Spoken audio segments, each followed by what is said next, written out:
Hello guys, this is your friend and we are back with a new fanfic. Part 1. The Genius Uzumaki's New Path. And if you enjoy this fanfic then please press the like button and subscribe to my channel for more fanfic like this. And now let's start the fanfic. Within an endless void stood a woman.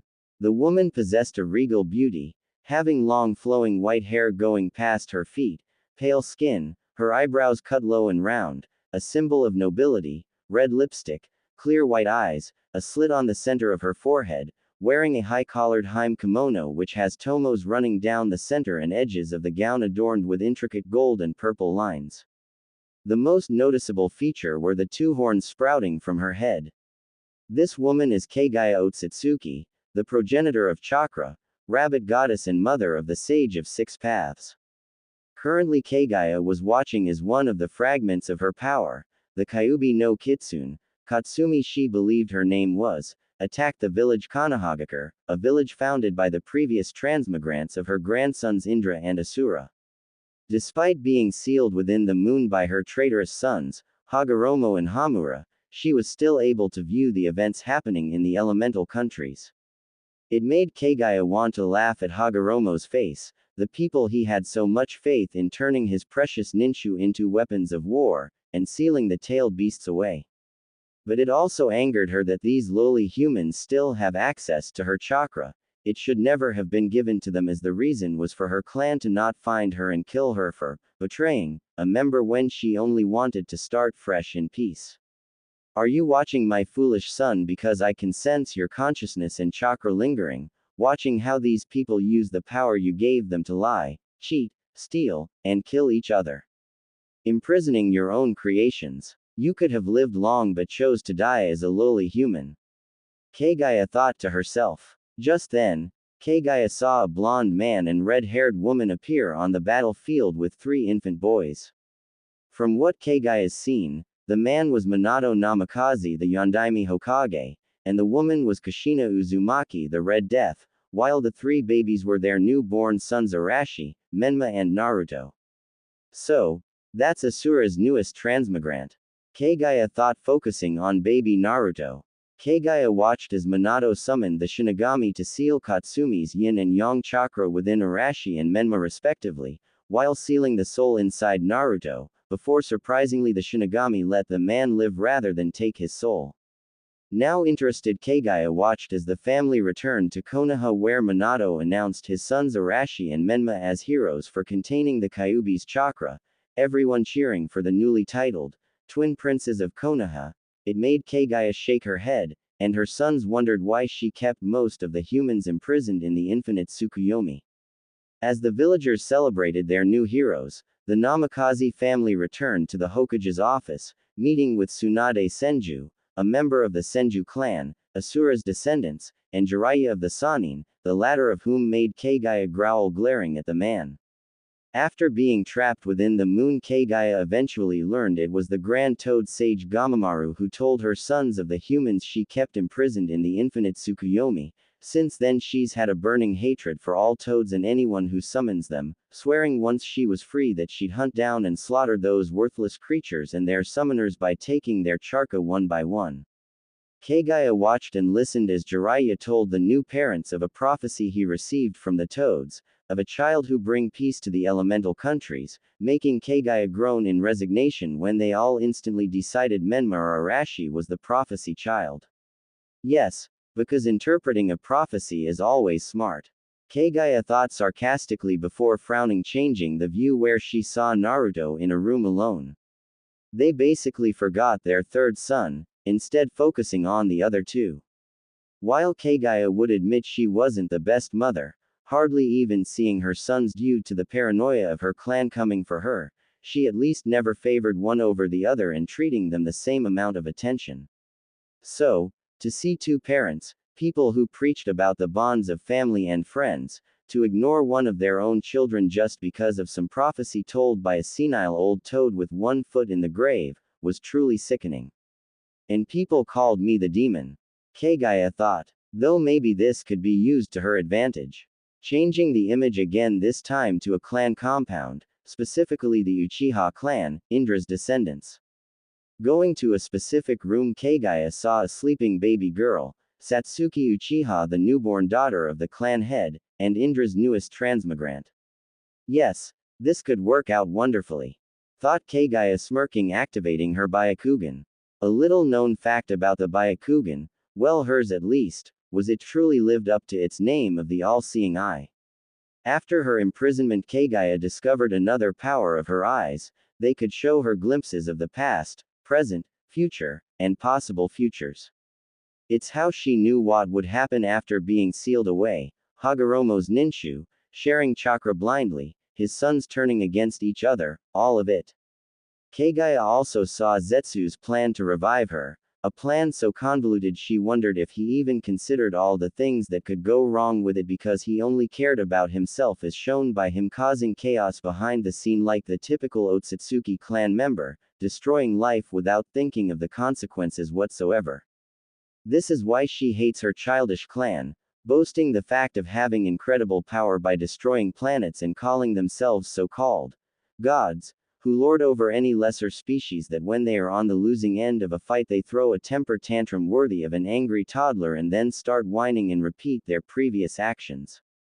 But now she'll make her own plans, ones that will have revived in a matter of a few years rather than the centuries Zetsu's plan is taking. Yes, soon I shall return, and all will fear me, and rejoice. Kagaya thought. Timeskip 9 years Konoha. Well done, Menma. Arashi, you're coming along nicely, you'll be as strong as your old man in no time. Minato congratulated his sons who stood on a branch. Hey, don't forget me, Minato, they'll be badass just like their Ka-chan. Shouted Kushina, crossing her arms, Minato chuckling sheepishly.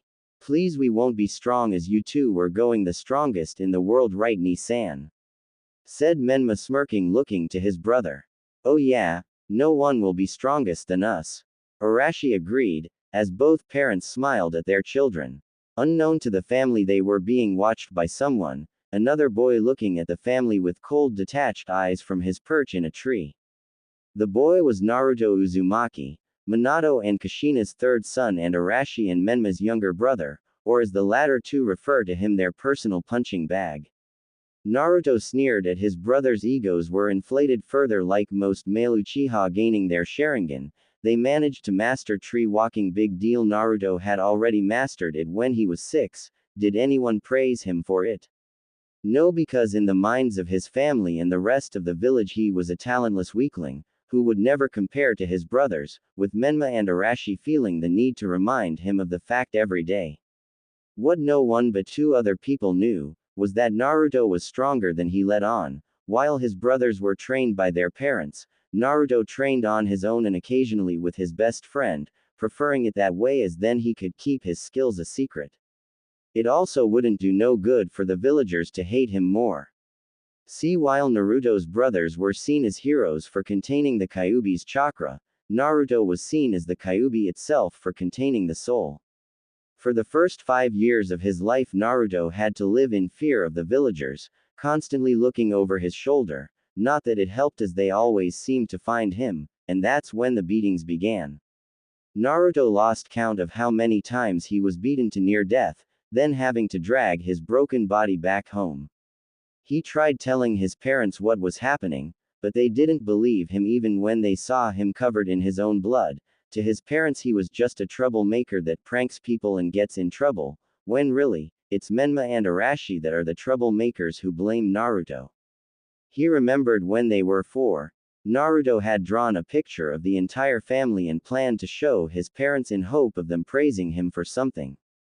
Though, he had gone to get some water, and when he came back he saw Arashi showing their parents the drawing, saying he made it for them. When Naruto said he was a liar and that the picture was his parents yelled at him for trying to take credit for his brother's hard work, and sent him to his room. That was the day Naruto began to resent his family. Another incident happened when they were 5. Menma had been running in the house, bumping into a standing holding their mother's favorite vase, knocking it down, breaking it. When Kushina saw it, Menma blamed Naruto, even though he wasn't even home at the time, too busy running from a mob, since the people of the world hated more the Kyuubi than the other tailed beasts, since is by far the only one so far who can actually use natural energy instantly, sense emotions, uses its cunning, and is the strongest at full power, can beat the other 8 without breaking a sweat. When he got home, Kushina yelled at him for what Menma did, sending him to his room, telling him not come out until the next day. When Naruto tried arguing that he didn't do it, his mother mad actually hit him. Flashback. Naruto stared at his mother in shock, holding his face when her hand had connected, still processing that she had just hit him. Even if Naruto, who is half Uzumaki by genetics, he still follows the Uzumaki clan's creed by heart, family above all. As an Uzumaki would do anything to defend and protect their family even with their own life, and neglecting one is like treason. Don't talk back to your Ka-san, now go to your room and don't think to come down. Shouted Kushina, glaring at Naruto. She hit me, she actually hit me. Naruto thought briefly that his parent had yelled at him before but never actually hit him. Naruto's eyes soon went icy cold, and his face going blank. Yes, Ka-sama, Naruto said coldly, startling Kushina a little. Walking up the stairs, Naruto caught sight of Menma smirking smugly at him, making him narrow his eyes. Enjoy while you can, dear brother, but one day I will have you at my feet begging for mercy. Mercy that I won't give. Naruto thought darkly as his eyes turned red with black sclera. End flashback. Since then, Naruto has only ever talked to his parents when he needed to, only saying the bare minimum, and referring to them as Ka-sama and To-sama, even though he's long stopped considering them his parents. It was also after that Naruto began training on his own, refusing to even try asking his parents to train him as well. He had become colder to everyone, except 2 people, no longer caring about the villagers' opinion of him or earning his family's affection. It was another thing that set him apart from his brothers. While Arashi and Menma were loud and brash, preferring to be the center of attention, wearing bright clothes, Naruto was cold, aloof, and stayed in the shadows, wearing dark clothing.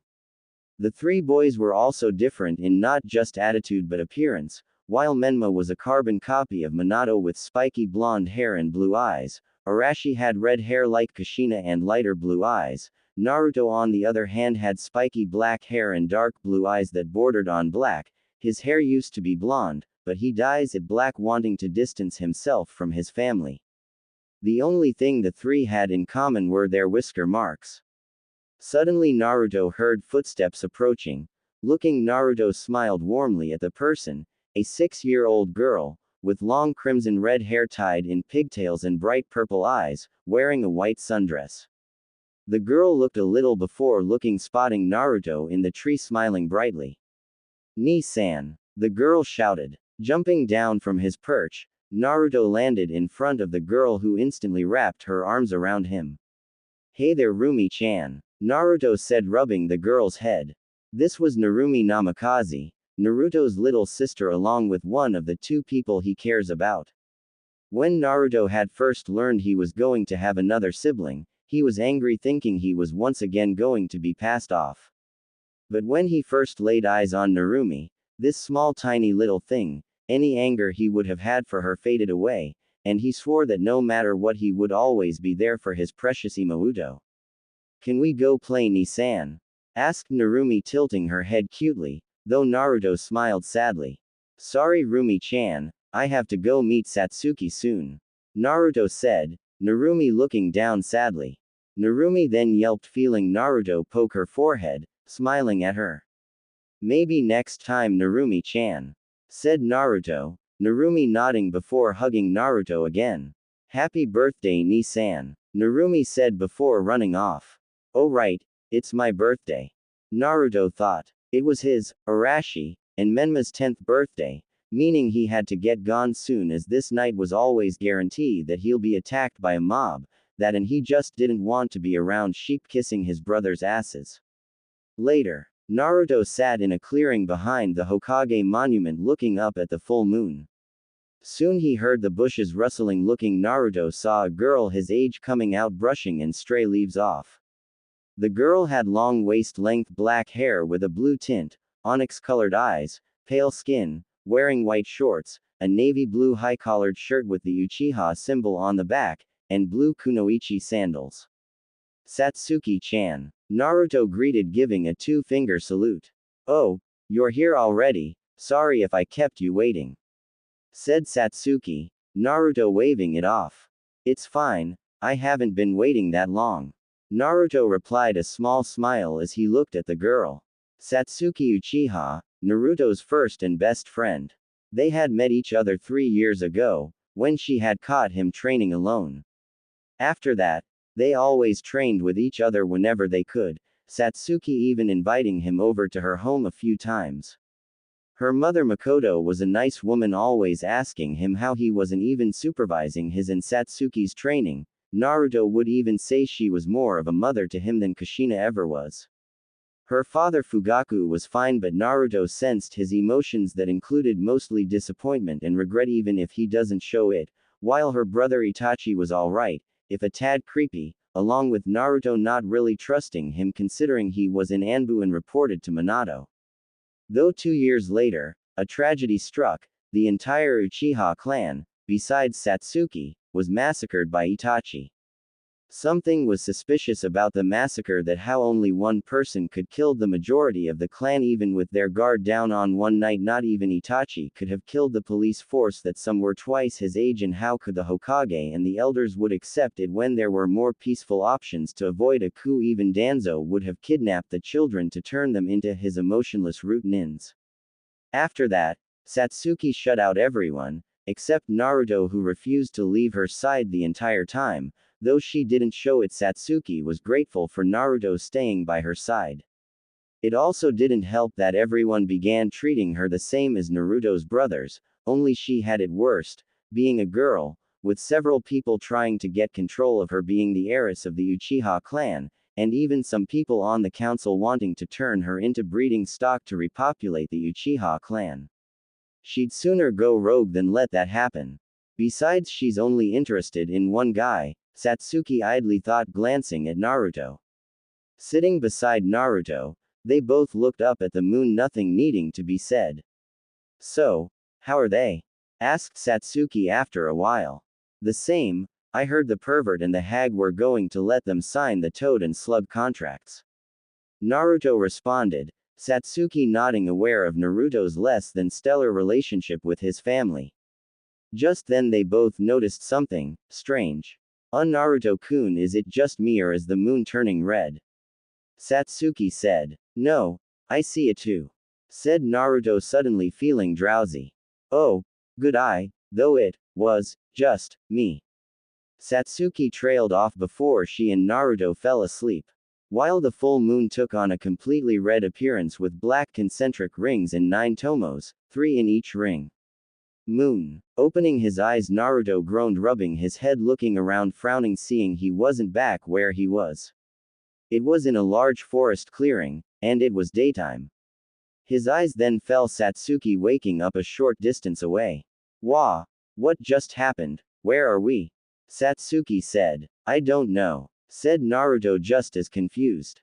I believe I can answer that, a female voice said, making Naruto and Satsuki whirl around to the source. They saw the person approaching them was Kagaya. Who are you and where are we? Demanded Naruto, moving in front of Satsuki. Well, that's rude making demands, but if you must know, I am Kagaya Otsutsuki. As to where you are, this is the moon. Or at least the inside of the moon, my prison. Kagaya said, getting skeptical looks from both children. Okay, then why are we here? Satsuki questioned, Kagaya walking around. That would be my doing. You see, I've watched you both, Naruto Uzumaki and Satsuki Uchiha. From the moments of your birth, you both have faced many hardships, Naruto being neglected by your family in favor of your brothers who treat you as less than dirt, and you Satsuki, who has lost your entire family to your own brother and seen as nothing but a tool by people who seek to take advantage of you. Kagaya said, shocking both of them at how much she knew. Well, if you know all that, but you still haven't told us why we're here, said Naruto. To tell you that, I'd have to start at the beginning. from when I first arrived on this planet, began Kagaya. Kagaya then proceeded to tell Naruto and Satsuki everything that happened from when she first landed on the planet with Ashiki, betrayed him, devouring the Shinju fruit, her sons, merging with the Shinju, everything she witnessed from her prison, Indra and Asura's endless conflict and transmigrants, all the way up to the Kyuubi attack. When she finished, Naruto summed up both their thoughts. No offense, but your son is a dumbass. Naruto deadpanned. Who gives people power to basically do anything, and not expect them to use it to kill each other better? Hagoromo basically everyone weapons and told them not to kill each other with them. Naruto said. Kagaya smiled at that, not taking any offense, knowing it's true her sons were both naive in their thinking. None taken. I know my son was foolish to give humanity chakra, he thought it would help bring peace, when really he helped set the seeds of war. A path his sons, my grandsons, followed, that also brings me to why I wanted to speak with you both, and you see you two are the newest transmigrants of Asura and Indra. Kagaya revealed, surprising them both. You mean to tell us, we have your grandsons inside us? Satsuki said, not at all pleased to learn some guy's soul was inside her. Yes and no, since you only have their chakras, because if you were actually them you would have stopped fighting long ago. Responded Kagaya. Then how come we don't act like them? From what you've told us, all of Asura's transmigrants wanted to bring peace, while Indra's wanted rule, and they all hated each other. Naruto questioned. You can thank me for that. You see, while I am trapped here, I can still influence certain things, such as channeling small portions of my chakra into you both throughout your lives, suppressing both Indra and Asura. If I had not done this, you Naruto would have been a forgiving fool who forgave every bad thing done to you and obsessed with peace, while you Satsuki a revenge-driven person only caring about completing your own goals and gaining more power. Said Kagaya, both grimacing at the mental images conjured while looking at their dominant arms. Well, thanks for that, but you still haven't told us the reason you wanted to meet us. Said Naruto. I'm getting to that. You see, I have watched as my world has been torn apart all because of my son's foolish decisions, and I'm tired of it, and seeing my chakra used by those unworthy. What I want is for you both to join me, free me, and help reclaim all my chakra. In exchange, you both shall be allowed to keep your chakra. I will also awaken both Indra and Asura's dormant powers within you, along with removing any influence they could have over you both. In addition, I can make you two into pure-blooded Otsutsuki like me as well. Think about it, you both would finally be the ones with the power, and make those who mocked you or seek to use you pay in the worst way possible, taking away their power. Even gaining immortality is a bonus. Kagaya said. Both thought about it. Naruto picturing his family defeated at his feet, powerless without their chakra, crushing everyone in Konoha, while Satsuki imagined being even closer to finally killing Itachi and avenging her clan. Especially to never die under normal circumstances and to start fresh at the same time. Narumi gets to keep her chakra. Said Naruto, refusing to hurt his sister in any way. Done. Kagaya agreed. You'll evolve my Sharingan into the Mangekyo. Satsuki added, not willing to risk killing or seeing Naruto dying to awaken the Mangekyo, especially since it would have led her to blindness.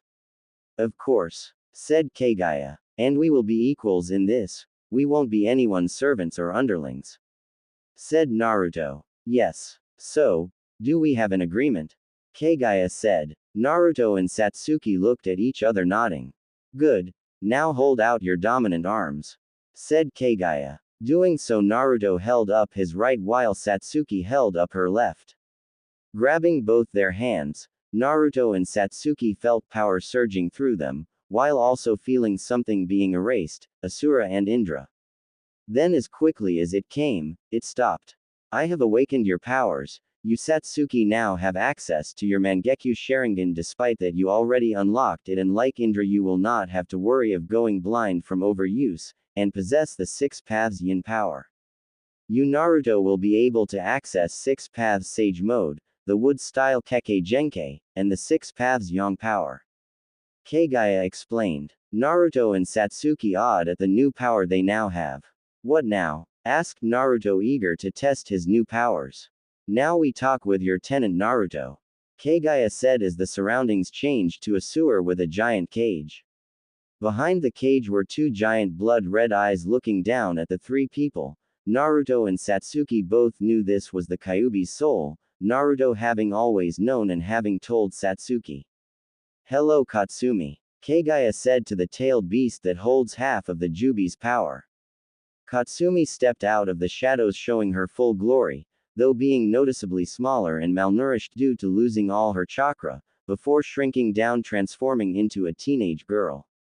The girl had long crimson-red hair that went to her hips, matching red eyes, a curvaceous figure that was enhanced by the tight-fitting black robes with a cape that extends to the floor she was wearing, matching thigh-high length boots, and fingerless black gloves that extend to just below her elbows.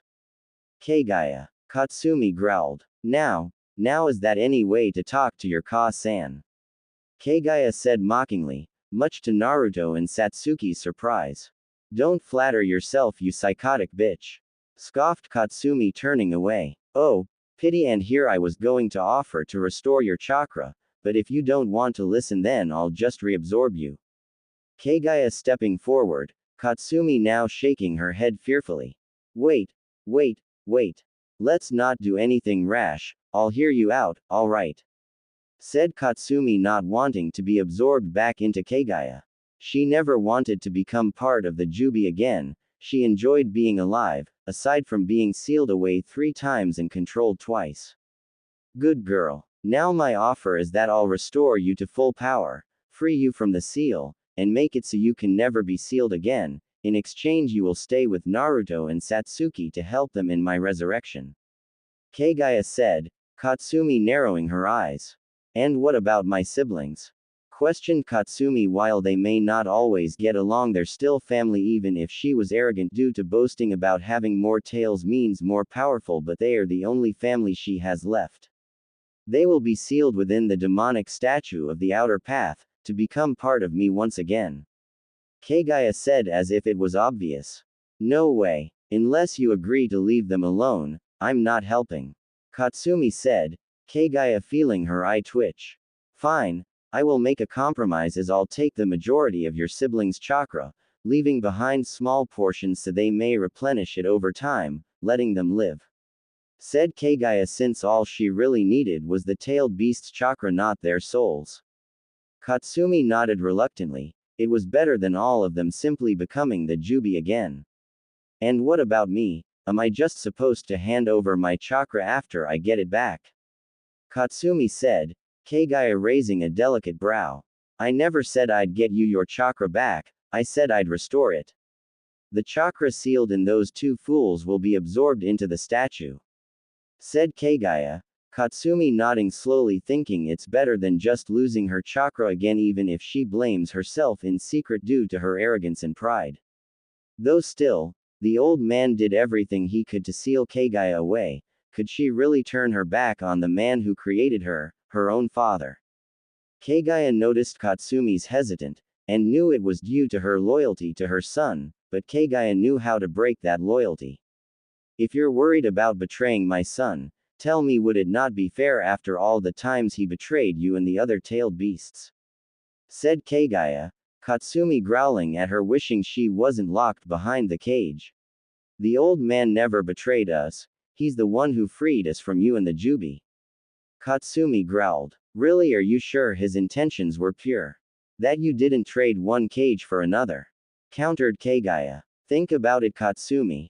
Hagoromo kept the Jubi sealed inside him until the end of his life, after he had already given everyone chakra, after both Asura and Indra were grown men strong enough with the 2 abilities to control the tailed beasts, the Sharingan and Wood style. Now look at you, all trapped and treated as nothing but objects and weapons, all by the same people Hagoromo saw fit to give chakra to. Then there's Indra and Asura. I believe you knew their previous transmigrants Madara Uchiha and Hashirama Senju. Madara treated you as his pet while controlling you with his eyes, while Hashirama captured you and your siblings, selling you off to the other villagers and then having his wife seal you away, then Indra's other descendant who controlled you a second. Now tell me, if that is not betrayal, then what is? You know what else? That he has been watching us the entire time and did nothing to help because he chose to die as a human when Otsutsuki, even a half-breed, can live for centuries like you and your siblings, Katsumi. Kagaya said, as Katsumi fell to her knees clutching her head. Stop. Please just stop. Katsumi said pleadingly. As much as she wanted to deny it, everything Kagaya said made sense. Hagoromo could have found a way to prevent them from being sealed away, but instead he taught humans how to use chakra before releasing them, then his sons having the power to control them, and their transmigrants controlling them and turning them into weapons. Kagaya entered the cage kneeling down, putting her hands on Katsumi's shoulders. Join us, Katsumi, and none of the tailed beasts will ever have to fear being sealed away again or controlled. They will be free, no one will have chakra to use against you ever again. Said Kagaya. Katsumi nodded, looking. Yes, I'll help free you, Kagaya, though one more thing, the masked man who controlled me, I get to kill him. Said Katsumi. Get in line, sweetheart, if anyone's ripping that bastard apart it's going to be me. Said Naruto, reminding them of his and Satsuki's presence. Both of you, when the times come, will be able to take revenge on the masked fool. But for now, I will restore you to your full power, Katsumi. Kagaya said, channeling her chakra into Katsumi.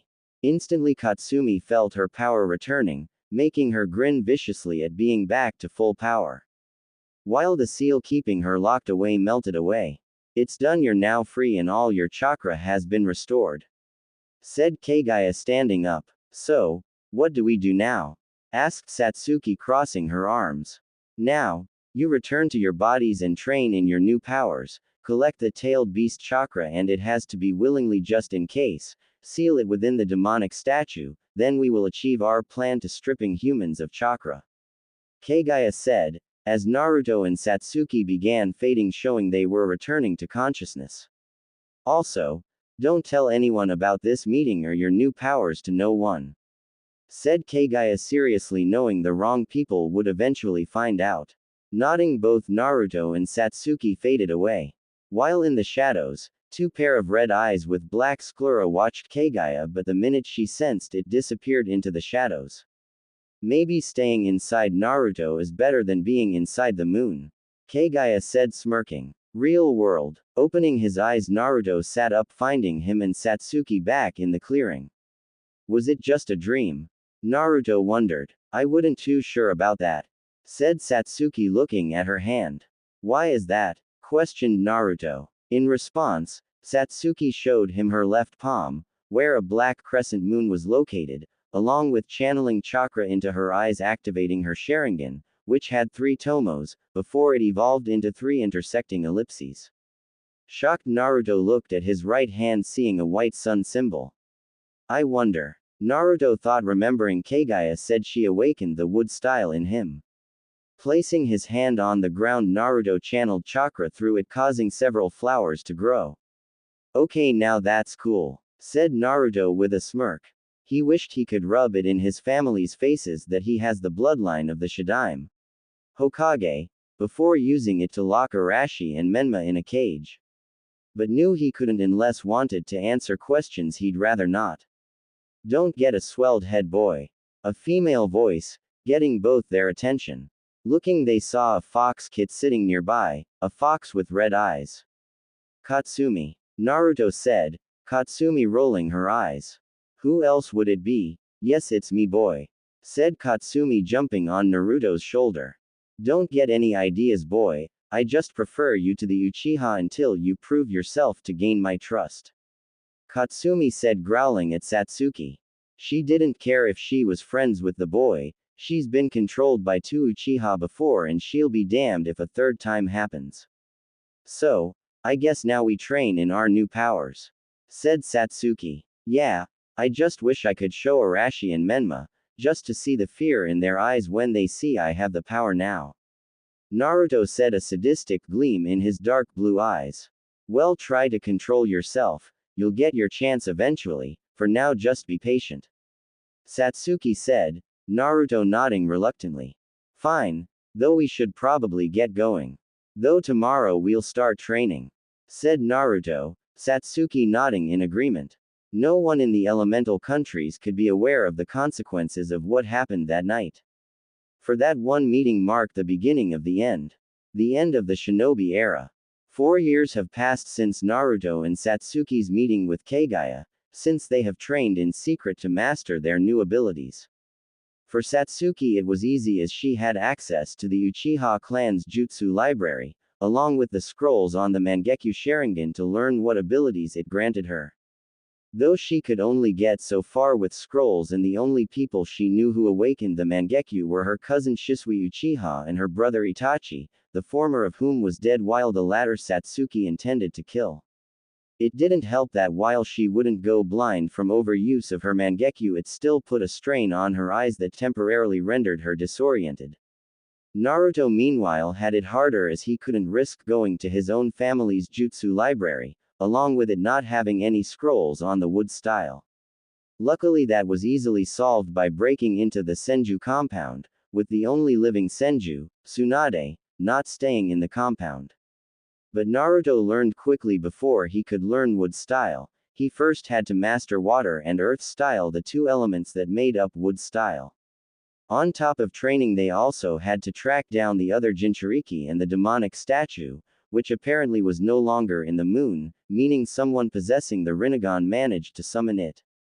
Now one would think with so much to do it'd take several years to even come close to learning to master all these abilities. If not for something Naruto learned during his escapade into the Senju compound, a handy little jutsu invented by the Nadaime Hokage. Shadow Clone Jutsu. A jutsu Tobirama created after witnessing his brother's wood clone jutsu.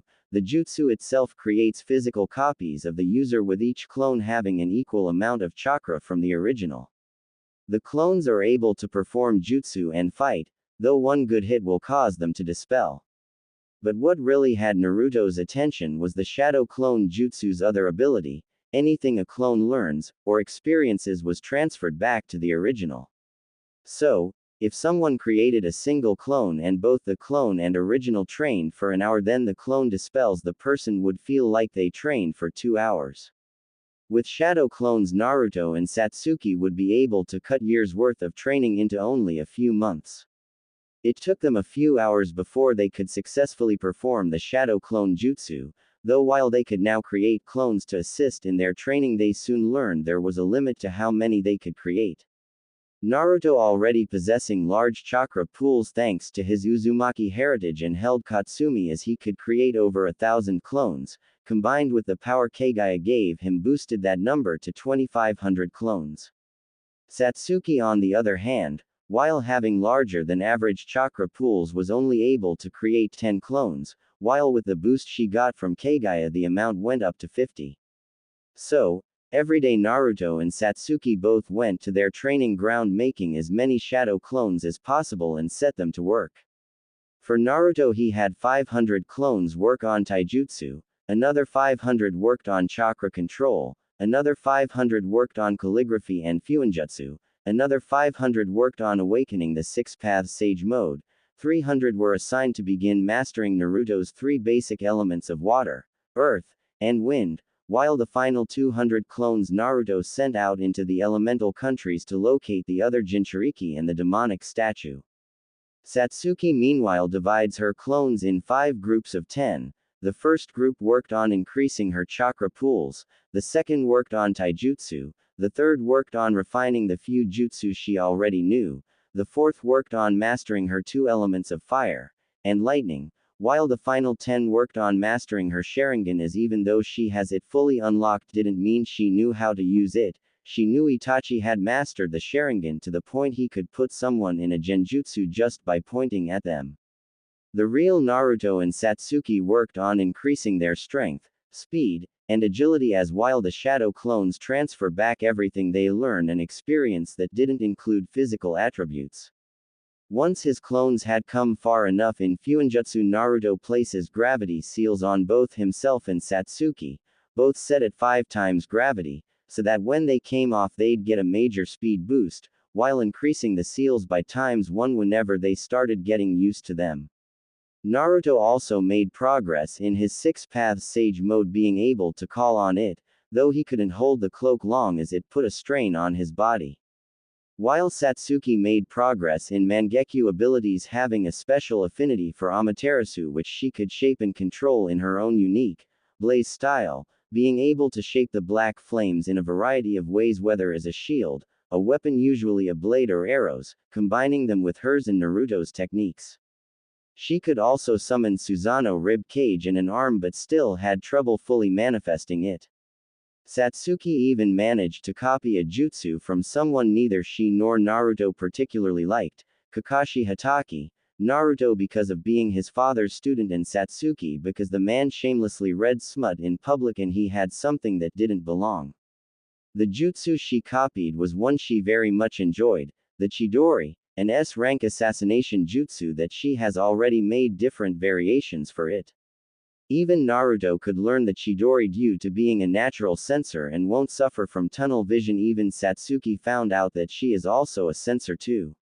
Though with Satsuki gaining her own signature jutsu with the Chidori, Naruto wanted one for himself and thus stole his father's Rasengan scroll, not only learning and mastering the Rasengan in a week but creating a stronger version he calls Spiraling Ring. He also added his wind affinity to the Rasengan, something Minato, Jiraiya, and Kakashi have never managed, thus creating his second original jutsu wind style, Rasenshuriken. Naruto even awoke his adamantine sealing chains during the time he saved Hinata from bullies from his torso and has also started to develop it to release from his limbs and to turn his own chakra into armor and weapons. Naruto himself particularly enjoyed showcasing his new strength during academy spars, brutally taking his opponents in sadistic glee. Given he's always been on the receiving end of the beatings, it was nice to be the beater for once. Especially when the parents of the children he brutalizes try seeking retribution only to be sent to the hospital. Satsuki had to intervene a few times before Naruto accidentally revealed too much about his skills. Being one of the only 3 people that can successfully calm him down, the other 2 being Narumi and Katsumi. Though while Naruto's love of battle could get out of hand, he could still keep his cool, which Satsuki was thankful for, not wanting Naruto's trigger-happy personality to interfere with their plans. Currently Naruto laid asleep in bed with Satsuki and Katsumi pressed against him, though as soon Naruto woke up. Opening his eyes, Naruto smiled at the red and black hair splayed across his chest. A year ago he and Satsuki finally came out to each other about their feelings, quickly followed by a heated makeout session. A few months later Katsumi revealed she had developed feelings for Naruto and both she and Satsuki had agreed to share him after much arguing with Naruto, making sure they didn't kill each other. They've never gone farther than making out and some groping, wanting to wait until they're older before going any farther. Running his hands along their sides, eliciting moans from both beauties, Naruto would love nothing more than to stay where he was, but knew he and Satsuki had to get up for the graduation exam at the academy. As Naruto was concentrating, he vanished from where he is, appearing beside the bed. That was another of his techniques, Shunpo, a technique allowing him to teleport short distances instantaneously. It was like the Hiraishin but didn't require a marker. Heading to the bathroom, Naruto took a quick shower before getting dressed. His attire consisted of a sleeveless dark gray GI, a long-sleeved black undershirt with a turtleneck, a red sash, black pants, and white boots. Physically he looked the same in that he lacks the whisker marks due to Katsumi being freed from the seal, only standing taller and more muscular. His hair still colored black, only looking darker ever since meeting Kagaya, spiked up more with a single lock of hair hanging over the right side of his face. Heading into the kitchen, Naruto began cooking breakfast, knowing Satsuki and Katsumi will be up soon. A year after meeting Kagaya, Naruto had moved in with Satsuki in her apartment, which was big enough for all 3 of them. Only Narumi knew Naruto lived there, occasionally visiting her brother there. It hadn't really surprised Naruto, his family hadn't even noticed his absence, having long since accepted that they'll always care about Menma and Arashi because they held Katsumi's chakra. Naruto still looked forward to the day he gets to tear the chakra out of them all and having them powerless at his feet. Soon Naruto heard both Satsuki and Katsumi waking up. just in time as he finished. Looking, Naruto smirked at what they were wearing, or lack thereof. Satsuki had thrown on a shirt 2 sizes too small as it strained against her, while showing her lacy black panties and smooth pale legs. Katsumi meanwhile hadn't bothered putting a shirt on, wearing only matching crimson lace underwear. Katsumi, seeing Naruto staring, smirked, leaning forward, pushing her up. Like what you see, Naruto-kun, Katsumi purred. Very, replied Naruto, as Satsuki smiled, wrapping her arms around Naruto's neck, pecking him on the lips. Yes, well, just a few more years, then you'll get see what's underneath. Satsuki whispered in his ear. As much as I'd love to continue, we still have to get to the academy. Reminded Naruto. Satsuki groaned at the reminder. 4 years stuck in the academy, surrounded by fangirls who only cared about finding Prince Charming to save them, and boys that had fantasies of what being a shinobi. The worst part for Satsuki were the fanboys, though. She lost count of how many times she had to resist using Amaterasu on them. The two worst were Arashi and Menma, both believing she belonged to them. The only thing stopping her from killing them was that Naruto already called dibs on ending their lives, which he was finding more tempting each day he saw either of them go near Satsuki. Hey, you think I wanna be surrounded by annoying brats that think being a ninja means rescuing princesses and saving the world? I don't, but look at this way, after today we're one step closer to never seeing this village again. Said Naruto. Satsuki nodded before going to dressed. Her attire consisted of a dark gray jacket with violet lining and dark blue edging, unzipped halfway to show a dark blue crop top. The coat has darker gray short sleeves, a thick collar that completely encircles her neck, and 2 long dark blue trimmed rectangular tails which are detachable, form-fitting black pants. Around her hips and over the tails of her coat is a gray belt, which has 2 pieces of dark gray material trimmed in blue attached to it. The first covers from her left hip to the back of the belt and is folded over the belt, and the second is attached from the right hip and almost around to the other piece of material. Knee-high black boots with metal caps on the heel and toe, with the heel cap attaching to a violet strap across the front of her ankle, and a gold zipper on the upper half of the front of the boots. A single small buckled strap is on the upper outside of her boots, and a purple bandana tied around her left knee. A pair of black fingerless gloves with long dark blue cuffs reaching to mid-forearm complete the outfit. Her waist-length hair was done up in a ponytail with her bangs curving to the left side of her face. In short, Naruto could die happy knowing he's seen this vision of beauty. With that, all three ate breakfast before heading to the academy, Katsumi transforming into her fox form and jumping on Naruto's shoulder. When they arrived, they took their seats at the back of the class, blocking out the noisy students. It wasn't long until the door opened again, and walking in like they owned the place was none other than Menma and Arashi, both wearing matching arrogant smirks. Naruto shook his head when he saw they were wearing blindingly bright blue and neon orange jumpsuits. The only thing missing was bright flashing signs saying, "Here I am, please kill me," above their heads. I swear, how is Naruto-kun related to those idiots? Naruto and Satsuki both thought. Though they were pulled from their thoughts when they heard what sounded like a stampede coming down the hall, making Satsuki groan. Soon the door was slammed open and 2 blurs, one pink and one blonde, burst into the room. "Ha, I win, forehead," shouted the blonde. "As if pig, my foot went through the door first." The pink shouted. Bang. Naruto patted Satsuki comfortingly as she repeatedly banged her head on the desk. The reason being the 2 girls that just entered, Sakura Haruno and Ino Yamanaka, 2 of the worst fangirls for Arashi and Menma, and insults to real Kunoichi. Whenever Satsuki saw them, she would be reminded of when her mother would come home ranting about how fangirls are the reason real Kunoichi aren't taken seriously, and the injustice of them being allowed to become ninja. Safe to say Satsuki developed the same hatred. "No way I'm sitting with Arashi-kun and Menma-kun, Ino pig," screeched Sakura. "Yeah right, like they want that huge forehead blocking their view of me," Ino shouted. The first chance I get, those 2 will die." Satsuki thought, determination burning in her eyes to end the wretched fangirls. Eventually the sensei, Iruka Yumino, entered the classroom, with Naruto smirking dangerously. They used to have another teacher Mizuki, shame that he had an unfortunate accident. Said accident being Naruto impaling him on a truth-seeking ball when he caught the Tem staring at Satsuki. Luckily, Naruto didn't have to worry about disposing of the body as anything hit by the truth-seeking balls is reduced to ash.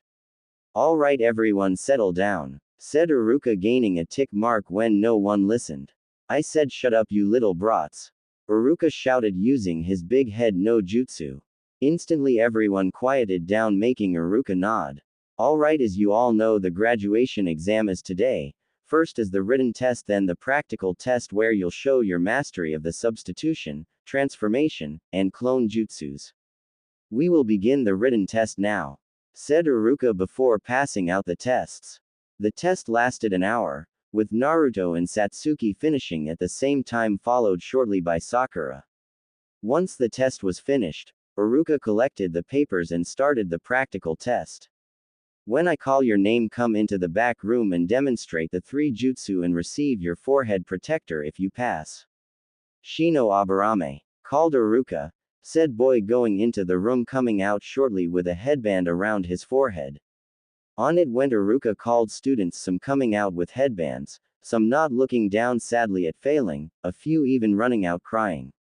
Satsuki Uchiha, Iruka called. Good luck, said Naruto smiling at her, which Satsuki returned. You too, Satsuki said walking down the steps. Hope we're on the same team Satsuki-chan, said Menma as he and Arashi leered at her figure, both sporting forehead protectors tied around their heads, sending shivers up her spine and not the pleasurable ones Naruto gives her the kind where she needs a shower. Naruto glared at his brothers, mentally counting to 1,000 to resist ripping their throat out, while Katsumi nuzzled his cheek to calm him down, Naruto nodding in thanks. Satsuki entered the room seeing Iruka behind a table with multiple headbands and a clipboard in hand. Alright Satsuki perform the substitution, transformation, and finally create 3 clones. Iruka said. Crossing her arms Satsuki wordlessly switched places with a chair and switched back, next she transformed into her mother, Makoto Uchiha, in her kunoichi gear. Finally, she made a half-ram seal creating 3 shadow clones. Iruka stared shock. Not only had she performed the substitution and transformation without hand seals, something not even Menma or Arashi could do even trained by some of the strongest ninja in Konoha, but then demonstrated B-rank forbidden jutsu with ease. So, do I pass? Satsuki said rhetorically. Oh, why yes of course Satsuki, here's your headband. Said Iruka handing Satsuki a headband missing the sneer she gave it before tying it loosely around her neck. Naruto Uzumaki, Iruka called once Satsuki exited the room. Naruto walked past Satsuki to the room, hearing Arashi say something. Good luck Otuto, sneered Arashi. Naruto ignored the comment, angering his brothers hoping to get a rise from him, knowing neither could touch him. Entering the room Iruka told Naruto the same thing as the others. Once again, Iruka was shocked when Naruto performed the substitution and transformation without seals before making 3 shadow clones. Could Naruto and Satsuki have trained together? Iruka wondered handing Naruto a headband that he tied around his left arm. Later, Naruto and Satsuki walked out of the academy after all the students had been tested. Moving there through the crowd of parents either congratulating the children who passed or comforting the ones who failed. Though Naruto stopped short of the gate when he saw his parents congratulating Menma and Arashi for graduating. While Naruto no longer cares for earning the Namikaze family or the rest of their ilk's affection, he supposed now he just found them pathetic. Pathetic in that they're so focused on fulfilling some half-baked prophecy spoken by a senile toad about some miracle child that'd bring peace to the world.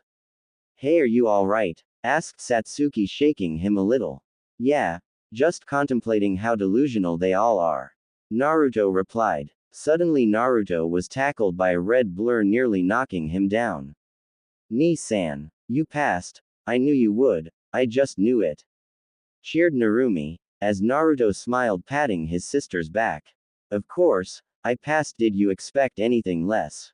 Naruto said. What about me, Narumi-chan? I passed too, said Satsuki, as Narumi let go of Naruto and hugged Satsuki. I knew you'd pass to Satsuki, nay. Narumi said, looking up, grinning widely, which Satsuki returned. When Satsuki had first met the little girl, she already knew she was hooked. Narumi was a breath of fresh air in a rather grim life. It helped that she now knew Naruto was good with children. After their first meeting, Narumi had taken to calling her Satsuki Nei, which warmed the Uchiha's heart. Ni-san, now that you and Satsuki Nei are ninja, does that mean you're going to be going on missions now? Asked Narumi as the 10-year-old jumped on Naruto's back, arms wrapped around his neck, Katsumi jumping on Naruto's head. Yep, but only after we're assigned a team, then we'll be going on missions. Answered Naruto. That means I won't get to see you as much anymore. Narumi muttered sadly. You know, Narumi, me and Naruto were going to go out and celebrate graduating. Would you like to come? Satsuki offered, making Narumi's face light up and nod rapidly. With that, the four, including Katsumi still in disguise, left the academy. Next day asterisk. And back here again. Naruto thought, tapping on the desk, his eyes closed, while Satsuki leaned back bored. While they've both graduated, they now had to be put on a team with a third member under a Jonin instructor, which sadly mean they had to endure the academy for one last day. Katsumi had chosen to stay home rather than join them. Iruka had already showed up and begun listing off the different teams. Now both were just waiting to see what team they were on.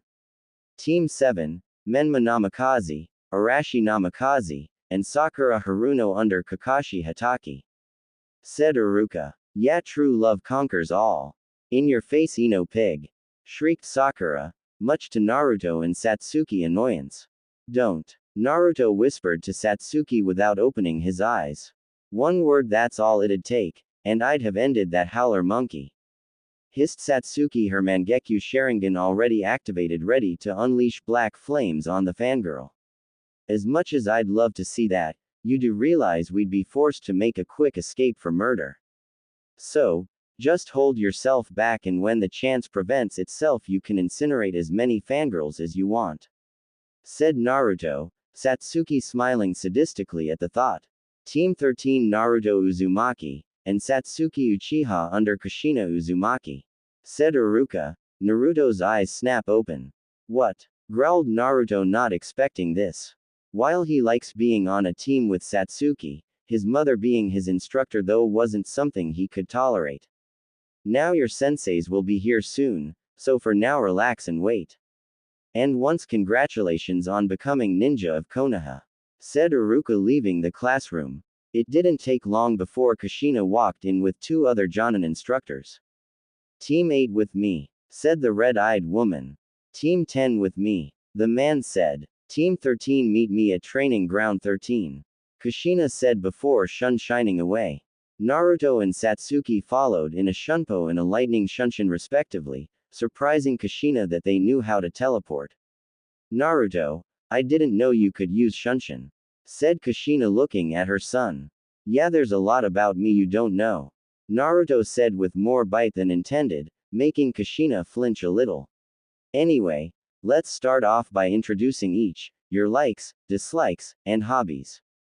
I'll start. My likes are ramen, pranking, training, and my family. Naruto scoffed at that. My dislikes are traitors, a certain masked tem, and boring people. My hobbies include training, pranking, and spending time with my family. Alright Naruto, you go next. Said Kushina. My likes are training, Satsuki-chan, Narumi-chan, and Katsumi-chan. My dislikes are a masked tem, weaklings, and two annoying pests. My hobbies include training, and spending time with Satsuki-chan, Katsumi-chan, and Narumi-chan. Said Naruto, Kushina nodding. Okay Satsuki, you next. Kushina said. My likes are the same as Naruto-kun's. My dislikes are a certain man, loudmouth losers, the color orange, and weaklings. My hobbies are training. Said Satsuki. Alright. Now then, usually this is the part where I'd say you aren't really genin and you'd have to pass a secret test, and blah, blah, blah. That all sounds rather boring, so instead, congratulations, we're officially Team 13. Said Kushina, Satsuki sweat dropping while Naruto's eye twitched. This is the woman Ka-san told me was one of the deadliest kunoichi alive. Satsuki thought. I see where Menma and Arashi get their childish personality. Does that mean they got their overinflated egos from Namikaze? Naruto wondered mentally. Alright Team 13, let's go get our first mission. Said Kushina, snapping them from their thoughts as all three walked to the Hokage's office. Timeskip 3 weeks. 3 weeks have passed since Naruto and Satsuki were put on Team 13 under Kushina. Since then they have done several missions. One thing both could be thankful of with Kushina as their sensei is that she absolutely refused to do D-rank missions, or as they called them, chores people are too lazy to do themselves. Seriously, they're ninja, trained to kill, not babysit children or walk dogs. So, they mostly did C-rank missions, usually escort or eliminating bandits, and when they weren't doing missions they had to train or spar with Kushina. Neither Naruto nor Satsuki enjoyed training with Kushina as it meant they had hold back from their full power, as to not reveal what they could really do. Currently they were heading to the Hokage's office to get another mission. After knocking, they entered seeing Minato with piles of paperwork on his desk. Ready for another mission, Minato-kun, said Kushina. Ah, Team 13, I was just about to call you anyway. Recently Team 7 has taken their first C-rank mission to the Land of Waves. Unfortunately the client lied about the mission's rank, though they chose to continue the mission. During the journey they ran into Zabuza Momochi. Kakashi was able to defeat him before a hunter nin showed up and took the body, but Kakashi believed it was Zabuza's accomplice and so has requested another team be sent as backup. So, Team 13, your mission to travel to the Land of Waves and assist Team 7 in protecting the bridge builder Tazuna. Ordered Minato. Hi, we'll head out immediately. Kushina said before turning to her students.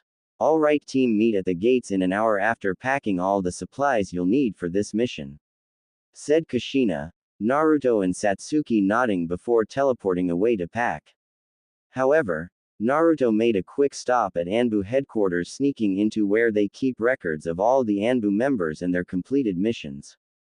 Let's see Anbu Weasel, where are, aha there you are. Thought Naruto, grabbing the file. Opening, Naruto flipped through the different reports before stopping on the last one, the last mission Anbu Weasel aka Itachi Uchiha took before going rogue. The elimination of the Uchiha clan. With each word Naruto's eyes widened further. The Uchiha clan were planning coup to take over the village, with Itachi acting as the Hokage's spy and eventually agreeing to be the one to eliminate the Uchiha clan, on the condition that Satsuki wasn't to be harmed. Itachi sacrificed everything to prevent Konoha from being plunged into a civil war, one that would very likely lead to the Fourth Shinobi War, and to protect his little sister. Naruto sealed the file away, knowing he'd have to show Satsuki, she deserved to know the real reason why her family was taken from her. Later gates. Naruto and Satsuki arrived at the gate, seeing Kushina already waiting for them. Alright team, let's move out, said Kushina. Instantly all three took off running towards Wave Country, Naruto and Satsuki sharing a look, nodding, knowing now was the perfect chance to enact their plan. Naruto and Satsuki looked around the Land of Waves, seeing the disrepair the town was in, with several people being on the streets. It's sad, isn't it? Seeing these people suffering like this because some tyrant. Kushina stated, Satsuki humming in thought with her arms crossed behind her back while Naruto remained silent. After a while, they arrived at the bridge builder Tazuna's house where Team 7 should be. Knocking on the door, the three waited a few moments before it was opened. A middle-aged woman. Yes, the woman asked. Hi, we're the backup team sent to assist Team 7. Kushina introduced, the woman gaining a look of realization. Oh, right, Kakashi did mention another team would be showing up. Please come in, I'm Tsunami, Tazuna's daughter. Tsunami said, stepping aside to let them. I'm Kushina Uzumaki. These are my students Satsuki Uchiha and my son Naruto Uzumaki. Said Kushina, Naruto scoffing when she called him her son. Let's get this over with. Naruto muttered, brushing past both Kushina and Tsunami. Entering the living room, Naruto saw Menma, Arashi, Sakura, and Kakashi sitting around. Oh, how the mighty have fallen. Naruto commented, seeing the crutches next to Kakashi and Menma and Arashi looking a little worse for wear. His comment had their attention turned to him, his brothers and Sakura glaring at him, while Kakashi merely glanced at him before going back to his book. What are you doing here, loser? Demanded Menma, as Kushina and Satsuki entered. We're the team sent to assist Yusochi, said Kushina, the two scoffing and sneering at Naruto. Well, you'll be able to help Ka-san, but the loser will just get in the way. And don't worry, Tasuki-chan, we'll protect you, Arashi said, shamelessly looking Satsuki up and down. Naruto bristled at them, blatantly eyeing his girlfriend. While he could care less about what they think of him, that didn't stop Naruto's anger at being looked down on by this pathetic weaklings that will only depend on Katsumi's old chakra. And yet you are the ones that needed another team to back you up. So much for the sons of the great Yondaime, guess all that training amount to nothing. Naruto taunted, Menma and Arashi's faces turning red at the insult. Naruto, stop antagonizing your brothers this instant, Kushina scolded. Glaring at her from the corner of his eye, Naruto turned on his heel and left the house, a worried Satsuki going after him, knowing nothing good would happen of Naruto going off on his own. Satsuki found Naruto in the forest, knocking trees down, throwing them into the air and destroying them. Throwing another one into the air, Naruto's hand was surrounded by purple chakra surrounded his right hand before a purple blade made of pure chakra shot out of his hand and impaled the tree, slicing through it. Though just as quickly the blade vanished and Naruto fell to his knees, gripping his now burned and shaking hand. You idiot, Satsuki said, running over to him. What were you thinking? You know you can't handle creating an energy blade like that as you are now. Satsuki admonished. I was thinking I've had to restrain myself for 4 years from just tearing those worthless insects apart. Naruto snarled with a murderous glare, one that actually made Satsuki flinch. She knew Naruto held nothing but hatred for his brothers. It was different than her hatred for Itachi. She once loved and looked up to Itachi, then he murdered their parents, particularly their mother Makoto, and massacred their clan, and any love or respect she had for her brother turned into a burning hatred and need for revenge. But for Naruto, he had always been second to his brothers and treated as a punching bag by them. There was never any sibling love between the three, only pure hatred. Satsuki wouldn't admit out loud, but she had always been terrified of what Naruto would become if his hatred consumed him with no one around to keep him in check. I don't think anyone would be able to stop him, Satsuki thought grimly. Looking at his hand, Naruto saw it was fully healed, but a few tremors still went through it. Clenching his fist, Naruto breathed deeply, willing it to stop. I'm good now, said Naruto, standing, but Satsuki stopped him and grabbed his hand. No, let me see, Satsuki said. I said I'm fine. Naruto was cut off when Satsuki looked at him warningly. You're lucky you can even still feel your hand. You know it's dangerous when you use the advanced version of the God Split Cut, Satsuki said as her hands gained a soft green glow. The God Split Cut is another of Naruto's original techniques, one that was pure shape transformation. The idea was to coat his hand in a field of chakra to act as a powerful blade. It took months for Naruto to get it down, and when he did, it was sharp enough to slice clean through a boulder. He even taught it to Satsuki to see if she could make her own improvements.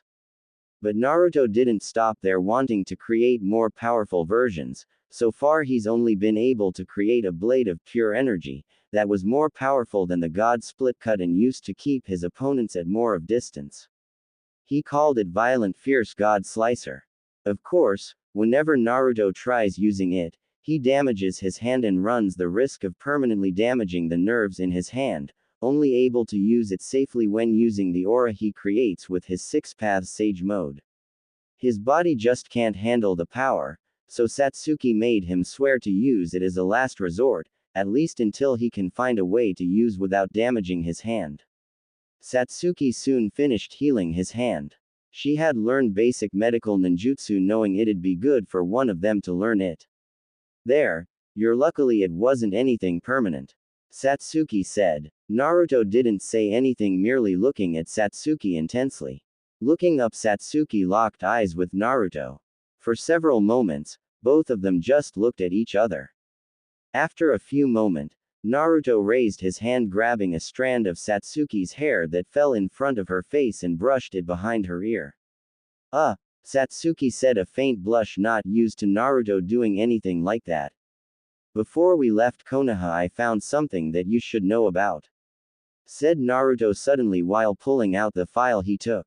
Looking at the file, Satsuki felt a sense of dread wash over her when she saw it was Anbu Weasel's, her brother's Anbu name, mission file. Turning back to Naruto, Satsuki's feeling of dread wasn't helped when she saw his expression. Timeskip 5 days. Naruto blitzed past several thugs with his God Split Cut activated. Turning to them, Naruto smirked cruelly when blood exploded out of their chests before falling over dead. All around Naruto were dozens of bodies, all with similar injuries. These were Gado's hired help, all of whom Naruto has taken care of while Satsuki went to deal with Zabuza, his accomplice, Gado, and anyone else that got in her way. After Satsuki had read the file Naruto gave her, she had turned scarily calm, Naruto having expected her to get angry or sad learning the truth of her family's massacre. Instead, she just became calm, not reacting to anything that happened around her. Until that little brat had to open his big mouth, thought Naruto with frown. Flashback. Everyone was gathered at the table in Tezuna's house, after taking turns guarding Tezuna and the bridge and his family. Menma and Arashi were talking animatedly with their mother, Sakura was fawning over the former two, Kakashi was reading his smut while somehow eating without removing his mask, and Naruto and Satsuki simply ate silently. Why do you bother? Inari asked, looking at the ninja. Said Kakashi, glancing up from his book. Why do you bother? You can't beat Gado, no one can. You all come here act like you know anything about suffering, but you don't. You all live cushy and comfortable lives in your village, none of you know anything about suffering. So why don't you all just leave before you die? Inari shouted. Suddenly, before anyone could react or say anything, Satsuki suddenly had Inari by his throat, slamming him against the wall. She glared at him with her Mangekyo Sharingan blazing in her eyes. Little brats like you should learn to keep their mouths shut. Genjutsu. Endless nightmare. Satsuki said, casting the genjutsu. Not even a second later, the boy screamed in agony before slumping unconscious. Dropping the boy carelessly, Satsuki turned her glare to Tsunami and Tezuna, freezing them in place. Learn to teach your brat to keep his mouth shut, otherwise I'll do worse than simply trap him in a nightmare world. Satsuki said, vanishing in a flash of lightning before anyone could say anything. End flashback. The genjutsu she had used wasn't anything too dangerous, it just trapped Inari in a nightmare world where he experienced all the pain and suffering Naruto and Satsuki went through in their lives. A sort of downgraded version of Tsukuyomi, where it feels like years in the genjutsu but only a second passes in the real world. But it doesn't leave the victim in a coma, just unresponsive for a few days and probably some lasting mental scarring depending on what Satsuki does to them in the genjutsu. Shaking those thoughts for now, Naruto grabbed 2 semi-intact bodies and pulled out 2 sealing tags. Placing the tags on the back of the bodies, next as the Naruto watched, the corpses began transforming before his eyes. In a matter of minutes, gone were the bodies of 2 of Gado's thugs, and in their place was his own dead body along with Satsuki's. They were completely identical down to their clothing, and the best part was any tests performed on the bodies would come up as matches that they were in fact him and Satsuki. I see you're finished, Satsuki said, walking up to him, dragging Zabuza behind her and carrying his sword. Just finished. He's not dead, stated Naruto upon seeing Zabuza not having a single wound on him. Physically he's alive, mentally however, Satsuki trailed off with a shrug, Naruto nodding when he finally noticed the glassy look in Zabuza's eyes. His partner? Naruto asked her. I'm sure I left them in enough pieces to be recognizable, replied Satsuki neutrally. Unlike Naruto, Satsuki didn't find a sadistic pleasure in killing her opponents. The only people she'll enjoy killing are Itachi and everyone else involved with her clan's near extinction. While Satsuki now knew the truth behind why Itachi massacred their clan, that didn't lessen her hatred for him, it only increased along with now being directed at those who gave the order. Did Satsuki understand why Itachi did it? Yes, she did. If the Uchiha staged a coup that would have led to conflict in all of Konoha that could have potentially started the Fourth Shinobi War. But that didn't mean she didn't think that there could have been a better way. Instead, they killed all of her clan members, including the ones that had nothing to do with the coup, like the children, elderly, and all the others not involved. The only thing Satsuki wanted from Itachi was look him in the eye and know who it was that helped him massacre their clan. Then she'll drive a Chidori through his heart and burn his body and eyes if someone tried to revive him. Nodding, Naruto pulled out another seal, this one a modified explosive seal, and placed it on Zabuza's chest. Satsuki meanwhile slashed at the disguised corpses with Kubikirabucho, make it as if they died at Zabuza's hand. Ready? Naruto asked, Satsuki nodding as she stabbed the Zanbato in the ground. With that, Naruto wrapped an arm around Satsuki's waist and shot up into the sky. While he might not be able to access Six Paths Sage Mode, he still had access to several of its abilities, such as flight. When the two were high enough in the air, they both looked at Gato's compound. Without a word, Naruto made a half-ram seal, detonating the explosive tag he put on Zabuza. The effect was instant as the entire compound and all the bodies were consumed in a massive fiery explosion, consuming everything it came in contact with. That should get their attention, said Naruto, speaking of the Konoha ninja. Let's get going. We have a lot to do, locating the other Jinchuriki, finding the person who summoned the Gedo Mazo, and whoever has the Rinnegan to keep summoning it. Satsuki listed. One problem at a time. How about finding a way to seal the tailed beasts into something until we can locate the statue? Said Naruto, wanting to focus on one thing at a time. Very well. I believe it'd also be prudent to capture the Jinchuriki that aren't well liked in their villages.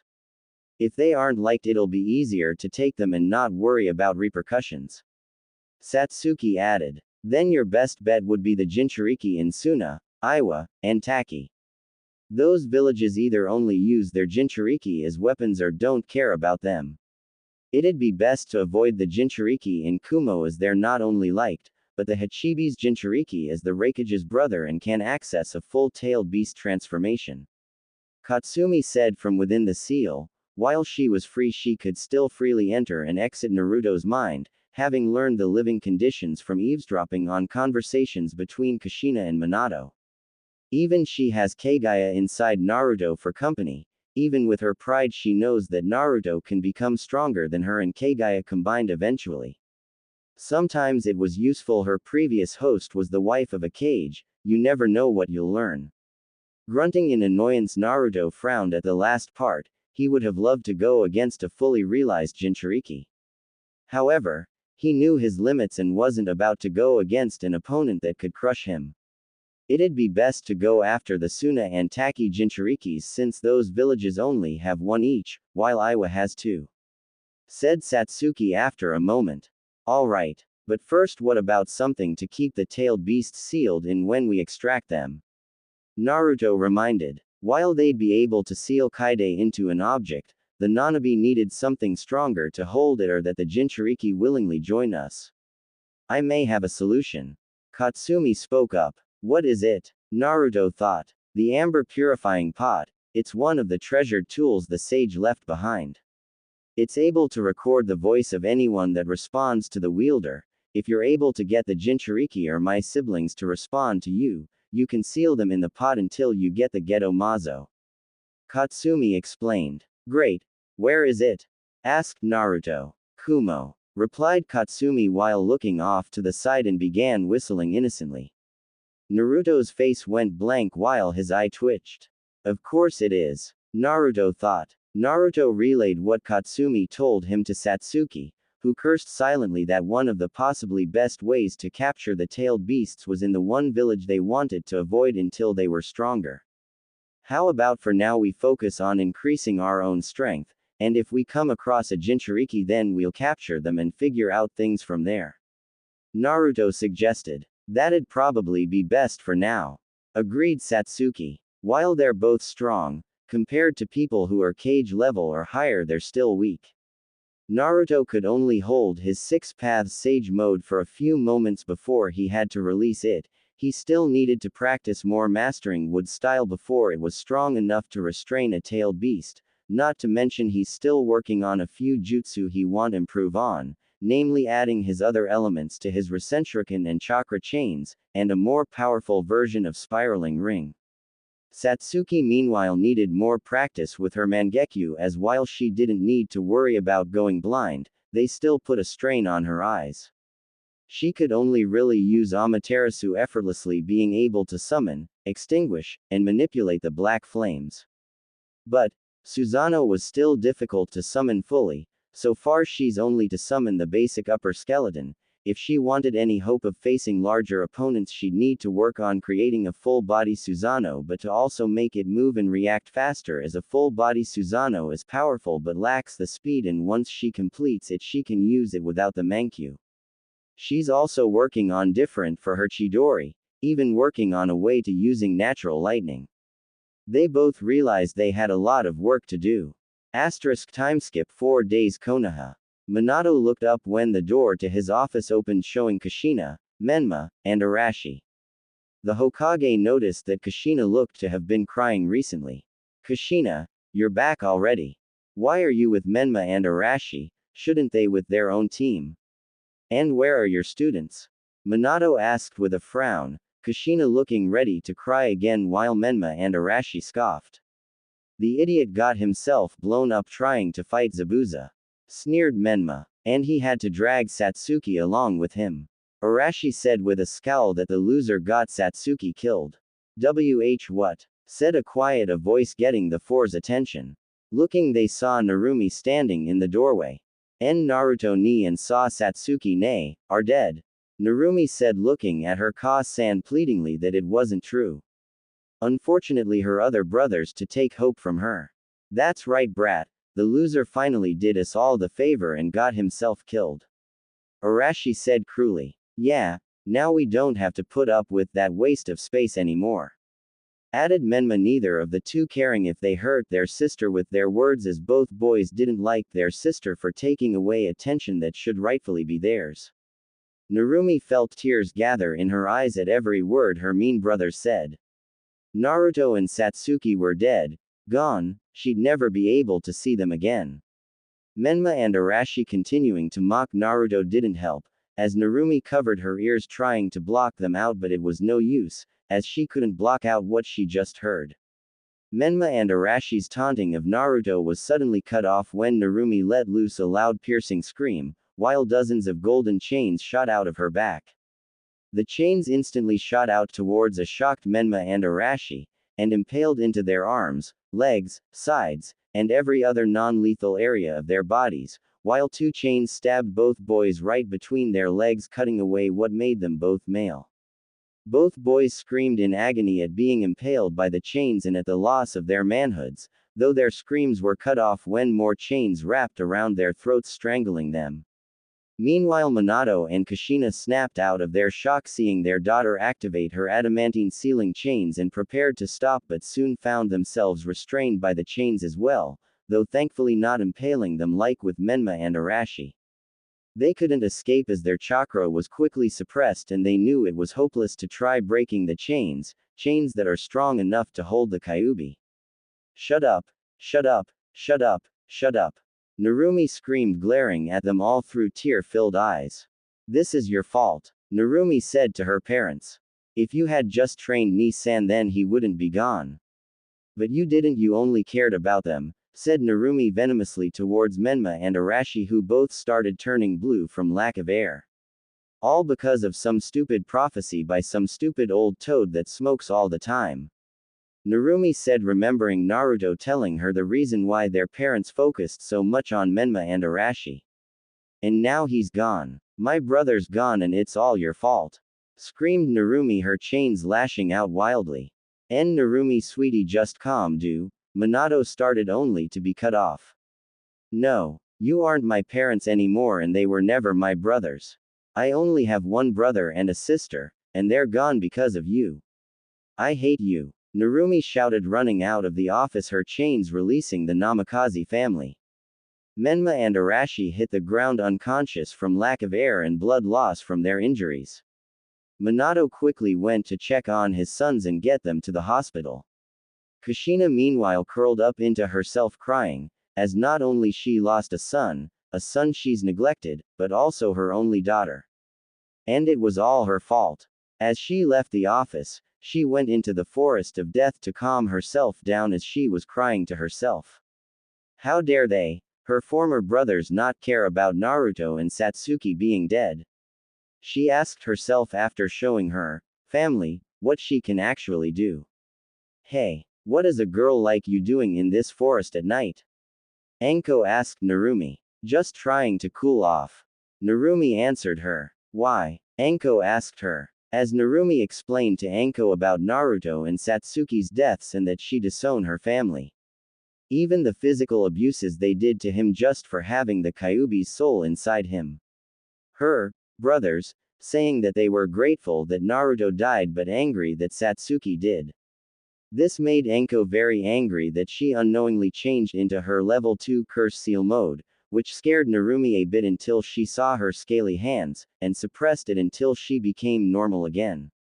Calm yourself, Anko. Don't give in, she said to herself as she saw Narumi crying that her family would do that, and she knows the Uzumaki creed of family above all as she falls to the ground in sadness. There, Narumi. Anko said, trying to comfort Narumi despite not having experience with children due to being Orochimaru's former apprentice. She picks up Narumi, who fell asleep, and carry her to her home to rest. Next day morning, Narumi woke up on an unfamiliar bed and smelled breakfast that Anko was cooking. Finally, you woke up since you were crying in your sleep. Anko said as she gave Narumi a plate for breakfast as she ate it. Sorry for the trouble and thanks for letting me sleep here. Narumi told her. It's no problem at all, brat. Anko told her as Narumi kept eating. When you finish eating, I'll walk you to the academy, okay? Anko said, which Narumi nodded. Luckily, she had her personal belongings in a storage seal just in case. The academy. Anko drops off Narumi and waved goodbye to her. As she composes herself as she enters the classroom and sits next to Alexis, the granddaughter of Hiruzen Sarutobi, the former third Hokage, as her grandfather has been training her to become the Sarutobi clan head, as her former goal was to become Hokage, but Hiruzen gave her a very brutal speech of what it means to actually be Hokage and even learned that she has scorch style. Hey Narumi. Alexis greets her friend along with Akiza and tea. Oh hey Alexis. Narumi told her. As she looks towards the door, she saw Menma, Arashi and Sakura with Kakashi going to the Hokage's office for another mission. She scoffed until Kushina saw Narumi. Narumi, where were you? We were looking all over for you. Kushina said to her worryingly. I was at a friend's house. She blankly stated, annoyed by her mere presence. Come on Narumi, we're having sushi, you favorite food. Kushina said to her daughter. No. She stared blankly again at Kushina.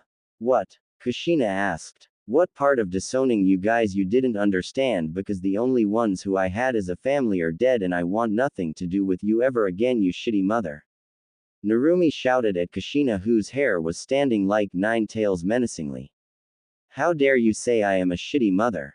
Kushina yelled until Narumi used her sealing chains on her to suppress her chakra. Of course you are. What kind of mother would hit her child for something he never did while his other brother gets away scot-free? What kind of mother would neglect their other child for a fucking prophecy that was told by a pervert whose fan reads porn in front of children? You are a disgrace to the Uzumaki clan. Don't you remember the creed, Kushina? What was it again? Oh, right. Family above all else. Now Naruto and Satsuki are dead because you never trained them. She told Kushina in anger as she threw Kushina out of the classroom while Aruka and her classmates were looking at her in fear except 3 particular kids while Kushina ran away crying. I think I'm in love. Hanabi said while looking and blushing towards Narumi while Akiza, who was surprised that Hanabi was, and T stared at her as Alexis was making the give me gesture because he made a bet with T, who lost the bet while Hanabi was fingering herself and using her Byakugan to see under Narumi's clothing with a perverted look.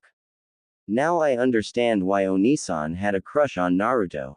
Hanabi said to herself as Hanabi had gained a crush on Narumi but she kept it to herself and not even Hinata knew because they would ostracize her from the clan just for having a crush on a girl as well with the excuse of maintaining the Hyuga bloodline pure and the elders telling that girls love boys and vice versa.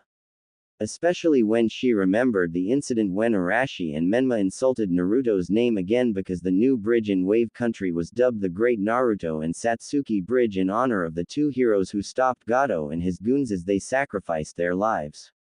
She finally understood that Hinata was sabotaging her own potential for her so she doesn't get the caged bird seal as she becomes more resentful towards her own clan not knowing that there were more secrets that not even her and Hinata know about. Hinata had watched Naruto when they were younger, whenever she could. She wished that she could have helped him. She wished she could have watched him without having to worry about the consequences but she is the heir of the Hyuga and he was the pariah. Her love for Naruto that had started from a small crush on the day when he intervened in a bullying attempt on that snowy day and it kept on growing as she saw him struggle and lived his life in this harsh world. She felt connected to him, as they were both so similar. She is hated by her own family, it became worse after her mom died, and he was alone even among his own family until he met Satsuki and his sister Narumi. She even began to gain a crush on Satsuki as well, as she was a strong female who never took shit from anybody, unlike her. The family that provided warmth and happiness to others brought her despair. For her sister, she sacrificed her future and sabotaged her potential. The curse of being a Hyuga meant that her sister had to become a slave but her gentle heart could never allow it. She had promised her mother that she would protect Hanabi, and for that, she sacrificed it all. She held on and kept that secret even when everything beat her down. Her own father cursed her as a worthless and incompetent. Her sister that she loved more than life saw her as an incompetent trash just like the rest of the clan. The sister that would hold her hands and follow her around with her bright eyes, with her lovely voice asking questions had now turned into one of them. Seeing Naruto fight on and suffer, her love and her despair whispered words that had her question everything. Naruto needs you. Let that little bitch understand where she stands. Show her what you can really do. Show her the cruel reality of the world. A mature voice spoke to Hinata. Why do you need to suffer? Why? Why? For what reason? What have they done to deserve such loyalty from us? The mother that only existed for 4 years, are you going to suffer for eternity? Hinata's darkness spoke to her. They don't deserve it. Go on, take the step and extend your hand towards him. Her darkness said to persuade her light. He will be ours. He has no one. He cannot deny us. Show him the world, show him the way and he will brighten our world. Her darkness continued. Break through this imaginary cage and ignore others, your desires take priority. Hinata had been tempted but she chose Hanabi over Naruto and stepped back. With her weak presence if she had interacted with Naruto, both of them would have been in trouble. Just like that day, when Naruto tried to save her, those children that tried to bully her had their families destroyed for daring affront the noble Hyuga clan. In this world, the powerful rule the world and the Hyuga were one of the ruling clans of Konohagakure. It didn't matter if they were kids or adults as it was basic knowledge to never mess with the clan children, especially the heir of the clan. The clans protected the village and in return, they had authority beyond the normal citizens and ninja. Hinata could choose to abandon Hanabi and become the heir she was meant to be and extend her hand to Naruto but she didn't. Something that she regretted to tell Naruto and her sister. And with the poor standing in the clan she would have led to Naruto's increase in suffering. Hinata can't live if Naruto and Satsuki aren't alive, but she will honor them because they never want her to kill herself by becoming more confident and assertive woman who can and will kill anyone who slanders Naruto and Satsuki's names. As she became Anko's first student, as Hinata needed to be broken down before rebuilding her from scratch as she began to wear more provocative clothes, her RTN design, that showed she has G-cup chest. Everybody that tried to flirt with her and even Nelly and the clan are scared of the new her, as her heart belongs to only Naruto and Satsuki, and that she made friends with Sakura's cousin Flare, who loves Naruto as well and could feel that he and Satsuki are alive somewhere away from this cesspool of a village. If they only knew. Meanwhile with Naruto, Satsuki and Katsumi. Opening parenthesis. Meanwhile in Kurigakure. Mei Terumi Uzumaki, who is a full Uzumaki but had to hide her clan name after she was adopted into the Terumi clan as a child, leading the rebellion against Yagura Karataki, the fourth Mizukage and the pseudo Jinchuriki of the coral user Sanbi, the three shrimp-tailed crab-turtle hybrid. Ever since the Third War, no one has seen the Sanbi. Mei suddenly sneezed because someone was having the time of his life and heard Ao saying the typical, "In my youth, shit. Ow. Shut up or die," Mei told him sweetly as he screamed like a little girl. Elsewhere with Kagaya, who possessed a shadow clone of Naruto who has Byakugan eyes, was currently watching Naruto, Katsumi and Satsuki pleasure each other while feeling jealous and left out. It reminded her about looking at people who knew about real love from countless habituated planets before the land of that wanted to own her, and Tenji as the weak-minded man he was considered peace more important than the love of a would-have-been family. Kagaya has seen beings from other planets as their own civilizations crumble on their own, as a few were peaceful but also made them easier to be killed and to gain a chakra fruit faster. The more she have seen, the more she felt guilty, mainly due to her Rinne Sharingan recording everything in extreme detail. The only option was to start fresh, that caused her to betray her own clan, but in actually they betrayed her because she questioned them of their goals, methods and having their powers go over their heads. Even if they gain godhood, what will they do next? Kagaya have always questioned herself every time, as the same answer was to be at the top of the food chain. Kagaya said, repeating Ashiki said during the first times of their harvesting with their 10 tails that she named Dadara before marking a person in the forehead while the victim smiled in pieces. Kagaya flew into Dadara's mouth and ate her as it burrows into the ground. Contrary to popular belief, Kagaya may have been the first Otsutsuki to eat a chakra fruit that actually had time to develop fully and bond with a 10 tails, making her powerful than her disowned sons Hagoromo and Hamura. However, she was a woman that needed love, as most of her direct Otsutsuki family members have willingly left because the clan deemed them too powerful, except for her father Otsutsukateri no Miko, who she hasn't seen for more than 2 millenniums, as he was the former clan head before Ashiki's father beat him and made him exile her father, never to be seen again. "Mother, are you jealous of those 2 girls?" questioned a black plant wearing an Akatsuki robe who interrupted her thoughts. "Don't be foolish, Zetsu, and don't call me mother," Kagaya said, her usually voice cracking only slightly. However, this mystery figure caught it, as the figure's mother never actually shown this much of emotions before.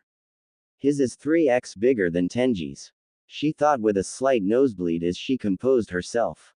"Anything else, mother?" the figure said to Kagaya as she activated her Byakugan at the figure. "Zetsu, if you really want to do something for us, then do what Naruto and Satsuki always done, prove it to us with your actions. That if Satsuki eventually forgives for how you indirectly caused her clan's demise. I know you're not even my son, just my corruption and paranoia in physical form," Kagaya said seriously, as she flew towards Naruto's location. "Wait a minute. You're not her son. Shut up, you. I don't know why Madara made me paired with you, you disgrace of a former father." "Do you, Tenji?" said Black Zetsu to the white half, being the former lover of Kagaya Otsutsuki, as he goes into the ground to going back to a certain orange masking wearing Uchiha as he exits the scene, while the white half was looking in shame as it was the only white Zetsu to have a soul that was Tenji's, as a reminder of reminding him the consequences of his actions of regarding peace above everything. Meanwhile, As Black Zetsu was traveling through tree roots with his white half, he was thinking about his life choices. Sure, he may have been the mastermind of countless wars in the shadows, but he was doing it to free his creator. He mainly focused on Indra's descendants, as one of them has been the same gender until Satsuki. He did not regret that Ninshu was absurd, as true peace can never be achieved because it can't. Even Black Zetsu knew that life is like business, you have to give something to have something. Whenever he tried to remember about the stone tablet, since he is part of Kagaya, meaning that he is technically a pure-blooded Otsutsuki, to clearly read the text that only a user who has the dojutsu of the Rinne Sharingan line can, and since Hagoromo never turned off his Rinnegan, which made it impossible for anyone of his descendants who doesn't have the Rinnegan to read and decipher it fully. He always had a hazy feeling as if someone suppressed that memory of the event, since he wrote about needing to kill a close one to gain the Mangekyo, despite that Indra gained it naturally. Maybe I could have also told Indra and Asura about Kagaya and would have helped me. The past is in the past. Maybe after helping Naruto and Satsuki free Kagaya physically I can pass on. But first, I need to redeem myself in front of Naruto and Satsuki for making them suffer, even if it was indirectly. Black Zetsu said to himself while clenching his chest, not noticing gaining a heartbeat, somehow not noticing that his white half made a small smile. As he was feeling calmer all of a sudden, as he made a few detours to Konohagakure and Mountains Graveyard to retrieve something that can help them on the long run with their awoken powers aside from Kagaya. Naruto's mindscape. After making her temporal home inside Naruto's mind, as he gave her control to change the scenery to her old home of the land of the ancestors. While Kagaya appeared in a place that resembled her old bedroom as she was sleeping, as being with Naruto makes her feel safe, while Naruto was looking around and amazed on how he helped Kagaya remodel the place from her memories. As Naruto meditated near a pond until he heard a voice calling him. "Listen to my voice, my king." The voice said to Naruto as he turned around, a dark figure with Mangekyo Sharingan eyes that resembles his clan's symbol of the Uzumaki but longer. "Who are you?" Naruto asked, confused and wary of who it was, and what it was doing in his mindscape, since the only one present is Kagaya and sometimes Satsuki and Katsumi to train in secret, something that he respects. "Really, Naruto, you may not know me, but I have always watched you since birth as well," said the figure, circling Naruto, with the boy only being more confused at what the figure meant. "Hagoromo?" Naruto asked while the figure face-palmed.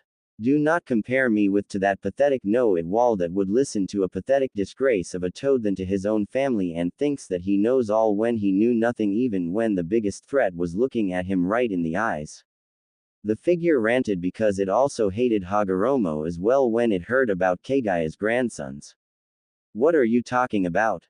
said Naruto, with the figure sighing in annoyance, before grabbing Naruto by the back of his head and forcing him to look at the water of the pond behind them, at his reflection, with the figure's head right next to Naruto's.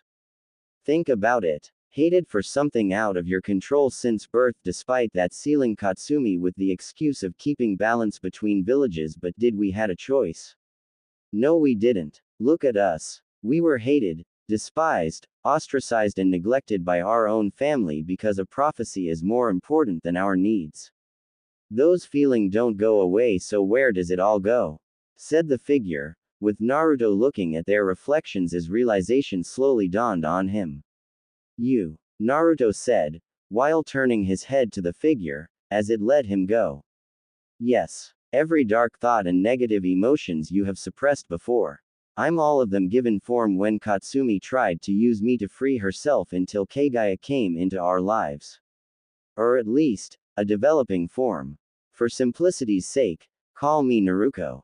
All the negative emotions you were feeling for years, they were too powerful and intense to suppress, but you actually embraced them the moment you had enough, leading to me getting an early wake-up call all those years ago, but I decided to explore until you awoke your emotions sensing ability. Now being able to contact you and speak with you," said Naruto, which was also the reason of establishing a subconscious connection between them. "Well, why are you here now, Naruto? And why did you bring me here since I accepted my whole being already? Naruto asked, looking at his dark half warily since Naruto wears his emotions of his sleeves, as it circled around and stood in front of him. Simple Naruto, despite our similarities and how much I despise people having us as the scapegoat instead of taking the responsibility and fix it themselves, and for living in that ungrateful cesspool of hidden village that has caused our clan's demise. However, we are still the same being, and now you've seen the truth, that people, they never cared about you unless they gained something in return. To others, you're either an annoyance, a lost cause, or just something they can use to remember those they care about. They don't really see you for you, and they never cared. Naruto said as it put their hands on his shoulders. But I care, I really care. I've been the one who was always there, even if you didn't know of me managing your emotions as well. I stayed by your side through the pain, loneliness, and hatred during childhood. And I'll always be with you and show everyone what truly happens when you mess with an Uzumaki. Besides, you also have Satsuki, Katsumi, and Kagaya. You even had more friends before, but somehow they don't remember, said Naruto, with Naruto looking at his dark half for a few moments, before pulling it into a hug as it shed tears, stabilizing the connection between them. While Naruto was thinking on the last thing that Naruto said about having more friends before Satsuki. This also affecting Naruto's form, as it began stabilizing and fully forming, the darkness fading to Rev.